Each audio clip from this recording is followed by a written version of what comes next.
इस कथा को हम यहाँ से लक्ष्मी की कथा को यहाँ से जारी करते हैं। कि आपको पता है पिछले दिन हमने बताया था कि महिषासुर के आतंक से सभी देवता बड़े दुखी हुए और वो महिषासुर साम्राज्य देवताओं का ले लिया। देवता लोग ब्रह्मा जी और शिव जी के पास पहुँचे। ब्रह्मा जी शिव जी के संपर्क में पहुँचते ही वहाँ एक सबके शरीर से प्रकाश निकला, एक देवी बन गई और सारे देवताओं ने अपने अपने अस्त्र शस्त्र देवी को दिए और उस देवी ने बहुत अट्टहास किया और उस अट्टहास से तीनों लोग जो है प्रकंपित हो गया। उस लोक के बारे में मैंने बताया था कि कैसे वो आपका प्लेन ऑफ जो है वो बौद्धिक तल है, भावनात्मक तल है और आपका व्यवहारिक तल है। ये तीनों तल भू भुवा स्वः, ये तीनों वो देवी यानी सत्संग से जो शक्ति उत्पन्न होती है और वो शक्ति के का प्रसार प्रभाव व्यक्तित्व के तीनों तल पर पड़ता है। उससे आगे की बात ये है कि देवी ने अट्टहास किया और उनके सेनापतियों का नाम भी मैंने आपको बताया था कि कैसे कैसे कई सेनापति थे। ये वास्तव में है उदग्र है, कराल है, चिच्छूर है। ये सब वास्तव में जो वासना है वो वासना के प्रमुख रूप हैं और इसका वर्णन पिछले बार किया था। तो देवी ने अट्टहास किया और उनमें बहुत जोरों से सांस प्रश्वास चलने लगा। देवी के जितने श्वास बाहर निकलते थे उतने ही ज़्यादा शिव के गण पैदा हो जाते थे और वो शिव के गण असंख्य संख्या में पैदा हुए और उन सारे गणों ने जो है वो राक्षसों पर धावा बोल दिया और राक्षस और गण के साथ और इधर महिषासुर और देवी के साथ भीषण संग्राम होने लगा। ये संग्राम वास्तव में वासनाओं का, कुवासनाओं का शुभ वासना के साथ के संग्राम का परिचायक है। देवी के सांस से शिव के गण की उत्पत्ति। जब आप सत्संग करते हैं, साधना करते हैं, तो आपके अंदर शुभ वासनाएं विकसित होने लगती है और उन शुभ वासनाओं के कारण आपको शक्ति मिलती है, जिससे अशुभ वासना यानी जो विभिन्न राक्षस हैं कुवासना के रूप में, ये शुभ वासना कुवासना में बहुत घनघोर संघर्ष होता है, एक दूसरे से लड़ते हैं। और मुख्य रूप से जो विक्षेप के रूप में महिषासुर सबसे बड़ा जो सेनापति है वो देवी यानी आध्यात्मिक शक्ति से वो लड़ता है। लड़ते समय देवी ने एक बार उसको ट्रैप कर लिया, पकड़ लिया, वो अपने जाल में फंसा लिया महिषासुर को। जब उसको जाल में फंसा लिया और उस पर चोट ही करने वाली थी देवी, जाल में फंसा लेने के बाद तो महिषासुर जो है वो उसका रूप उसने तुरंत बदल दिया, वो सिंह रूप में बदल गया और सिंह रूप में बदल करके वो देवी पर आक्रमण कर दिया। देवी ने उसको जो है उस सिंह रूप को नष्ट कर दिया। तुरंत फिर उसने अपना रूप बदल करके एक भयंकर राक्षस मनुष्य के रूप में तलवार लिए हुए राक्षस के रूप में वो तुरंत बदल गया। देवी ने उस राक्षस को अभी सर काट दिया और तुरंत वो जो है देवी ने उसको बाण से विच्छिन्न कर दिया। तुरंत उस राक्षस का रूप फिर बदल गया और वो एक महाभयंकर हाथी बन गया। हाथी बन करके उसने अपने सूंड से देवी के सिंह को ही वो मारना चाहता था, लेकिन देवी ने उसके सूंड को अपनी तलवार से काट दिया और सूंड के कटते ही वो जो देवी हैं वो फिर से महिषासुर बन गया, भैंस के रूप में फिर हो गया। और देवी चंडिका जो हैं वो उस भयंकर महिष के साथ फिर युद्ध करने लगी। लेकिन युद्ध करते करते उन्होंने बड़ी प्रसन्न होकर के वो अपने जो शुरा पात्र था उसमें मधु का पान करते हुए बोली, गर्ज गर्ज क्षणं मूढ़ मधु यावत् पिबाम्यहम मया त्वयि हते अत्रेव गर्जस्यन्त्यासु देवता। देवी ने कहा, ए मूर्ख, मैं जब तक मधु का पान कर रही हूं तब तक तू खूब गरज ले, मेरे हाथ से तेरी मृत्यु हो जाने पर शीघ्र ही देवता खुशी से गर्जना करेंगे। और इस प्रकार से दोनों में बहुत जो है वो युद्ध होने लगा। अब यहां पर थोड़ा बात समझने की है। देवी के साथ युद्ध करते हुए महिषासुर का रूप परिवर्तित होना। महिषासुर जो है सिंह में बदल जाता है, उसके बाद फिर वो आदमी में बदल जाता है, गज में हाथी में बदल जाता है, उसके बाद फिर महिषासुर बदल जाता है, महिषासुर हो जाता है। ये सब जो है एक विशेष मैसेज देता है। ये जो वासनाएं हैं, विक्षेप है, महिषासुर विक्षेप का परिचायक है। और विक्षेप का मतलब हमारे आपके अंदर जो सूक्ष्म कुवासना है, ये जो खराब संस्कार हैं, वो अलग अलग रूप में प्रकट हो जाते हैं। आप उनको दूर करने का कोशिश करेंगे, लेकिन वो अपना रूप बदल के फिर आ जाएगा। ये जो वासनाएं हैं, योग के अनुसार 5 अवस्था में रहती हैं। ये देवी के प्रहार से महिषासुर के जो रूप का बदलना है, वो वासनाओं के अलग अलग अवस्था का प्रतीक है। ये जो वासनाएं होती हैं वो 5 अवस्था में रहती हैं। प्रसुप्त अवस्था, तनु अवस्था, उदार अवस्था, विच्छिन्न अवस्था और दग्ध अवस्था। ये 5 अवस्थाओं में ये वासनाएं होती हैं। प्रसुप्त अवस्था यानी भैंस के रूप में सोई हुई, वो एक विक्षेप है, लेकिन अभी वो उतना विकराल नहीं हुआ है। ये पहला रूप उसका ओरिजिनल रूप है। लेकिन जैसे जैसे उम्र बढ़ती है, वैसे वैसे अब जैसे बच्चा है, बालक है, 2 महीने 4 महीने का बालक है, उस बालक की वासनाएं संस्कार कैसे हैं आप नहीं जानते हैं। वो उसको गोदी में लेने वाला, इसको पता नहीं है कि किसी संत को गोदी में लिया हुआ है कि किसी बहुत बड़े अपराधी या खूंखार डाकू को गोदी में लिया हुआ है।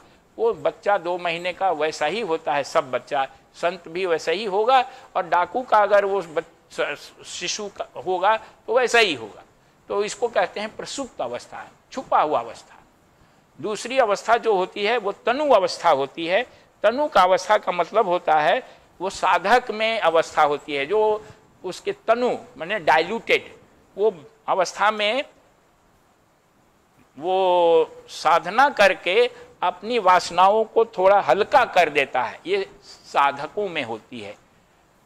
और उसके बाद जो है, अब वो तनु अवस्था के बाद तीसरी अवस्था जो है वो है विच्छिन्न अवस्था। विच्छिन्न में मतलब वो भटका हुआ, ये उन्नत साधक में होती है, लेकिन थोड़ा कंट्रोल्ड होता है। उदार का मतलब जिसमें बहुत फैला हुआ है, वो अपराधी होते हैं, बड़े बड़े जो कुकर्म करने वाले होते हैं, उसमें उदार है, फैली हुई अवस्था में वो वासना होती है। और दग्ध अवस्था में जो वासना है वो ज्ञानियों में होती है। तो ये जो अलग अलग रूप महिषासुर का हुआ, वो यही हुआ कि ये महिषासुर का अलग रूप होना यानी वासनाओं के अलग अलग अवस्था का परिचायक है।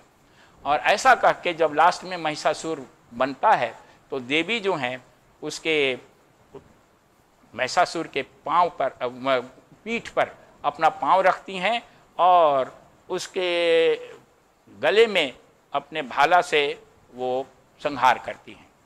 ये गले में भाला लगते ही और पैर से पीठ दबते ही महिषासुर जो है वो मारा जाता है।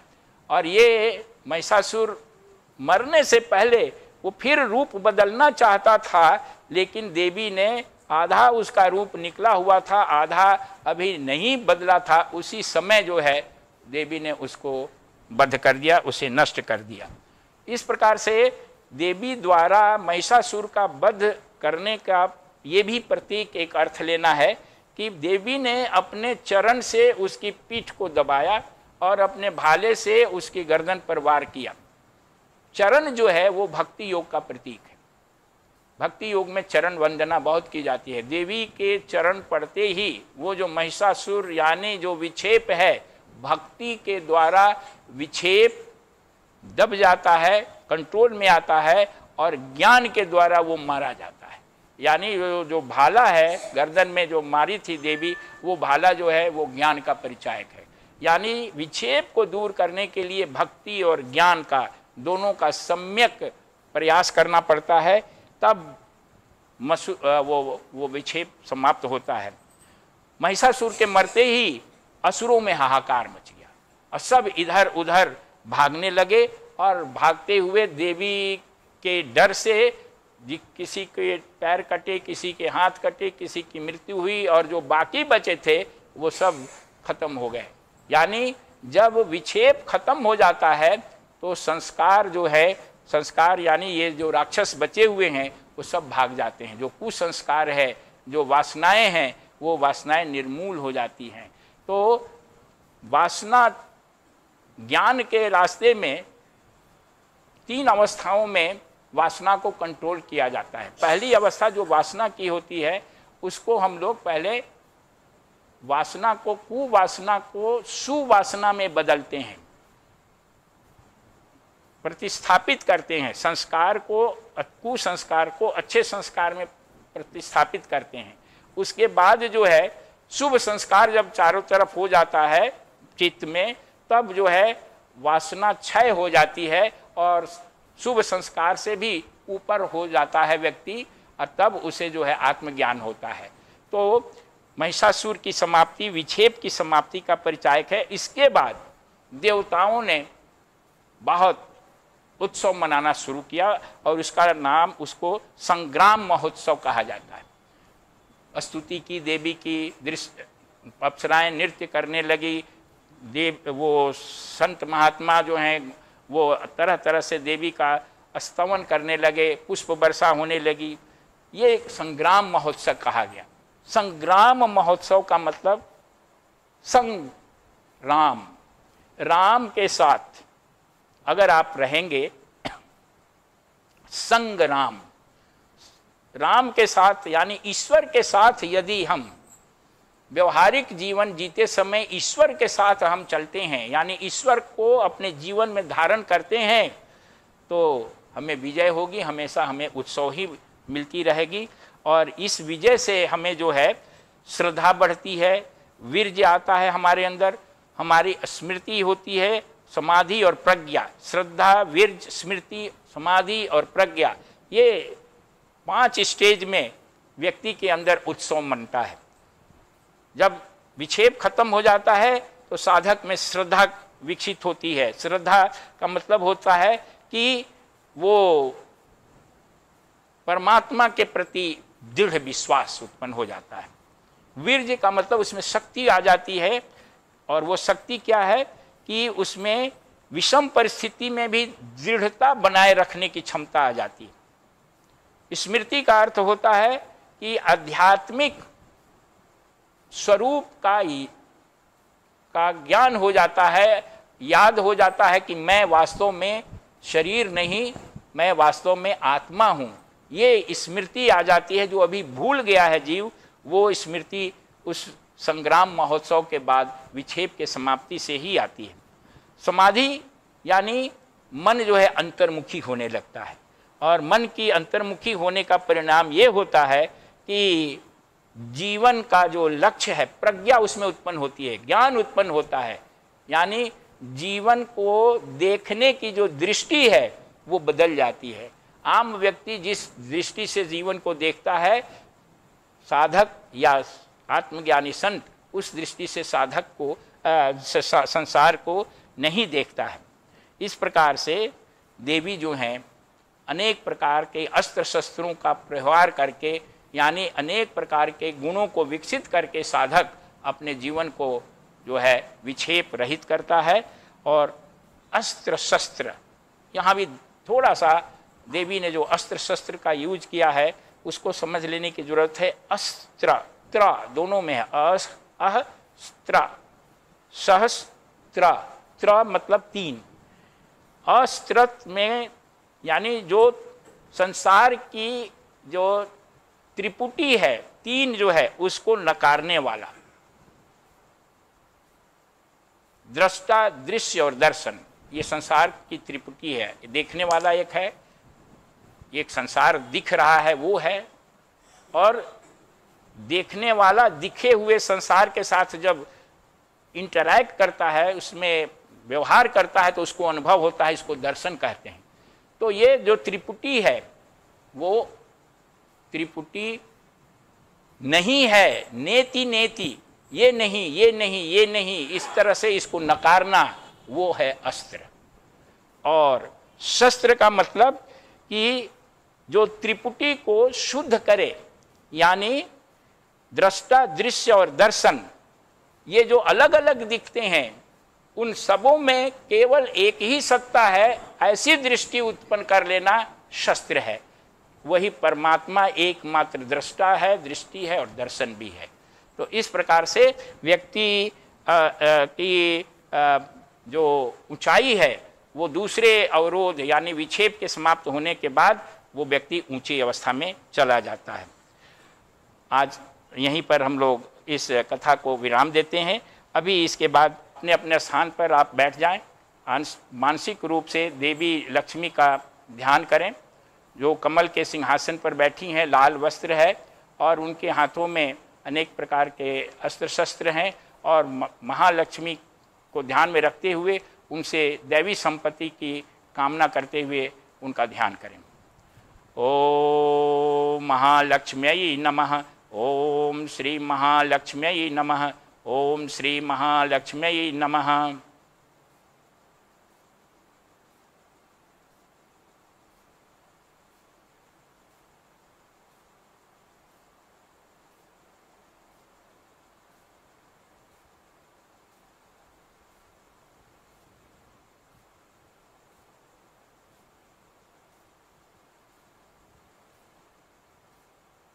ओम श्री महालक्ष्म्यै नमः, ओम श्री महालक्ष्म्यै नमः, ओम श्री महालक्ष्म्यै नमः। ओम त्र्यंबकं यजामहे सुगंधिं पुष्टिवर्धनम् उर्वारुकमिव बन्धनान् मृत्योर्मुक्ष्यमामृतात्। ओम असतो मा सद्गमय, तमसो मा ज्योतिर्गमय, मृत्युर्माम् अमृतं गमय। ओम सर्वेषां स्वस्तिर्भवतु, सर्वेषां शान्तिर्भवतु, सर्वेषां पूर्णं भवतु, सर्वेषां मंगलं भवतु, सर्वे भवन्तु सुखिनः, सर्वे सन्तु निरामयाः, सर्वे भद्राणि पश्यन्तु, मा कश्चित् दुःखभाग् भवेत्। ओम पूर्णमदः पूर्णमिदं पूर्णात् पूर्णमुदच्यते, पूर्णस्य पूर्णमादाय पूर्णमेवावशिष्यते। ओम शान्तिः शान्तिः शान्तिः।